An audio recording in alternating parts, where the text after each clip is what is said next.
உன்னதமானவரின் மறைவில் இருக்கிறவன் சர்வ வல்லவருடன் நிலையில் தங்குவான். நான் கர்த்தரை நோக்கி, நீர் என் அடைக்கலம், என் கோட்டை, என் தேவன், நான் நம்பியிருக்கிறவன் என்று சொல்லுவேன். அவர் உன்னை வீடுடன் கண்ணிக்கும் பாழாக்கும் கொள்ளை நோய்க்கும் தப்பு வைப்பார்.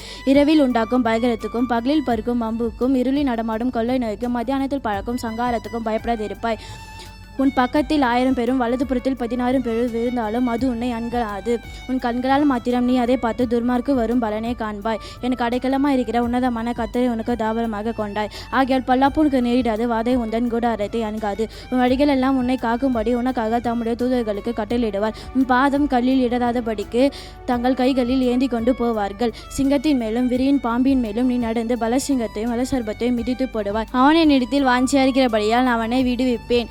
என் நாமத்தை அவன் அறிந்திருக்கிறபடியால் அவனை உயர்ந்த இடத்தில் வைப்பேன். அவன் என்னை நோக்கி கூப்பிடுவான், நான் அவனுக்கு மறு உத்தரவு செய்து ஆபத்தின் நாளில் அவனோடு அவனை கனப்படுத்துவேன். நீடித்த நாட்களால் அவனை திருப்தியாக்கி என் ரட்சிப்பை அவனுக்கு காண்பிப்பேன். சங்கீதம் 91:1-16 வசனங்கள் முடிய.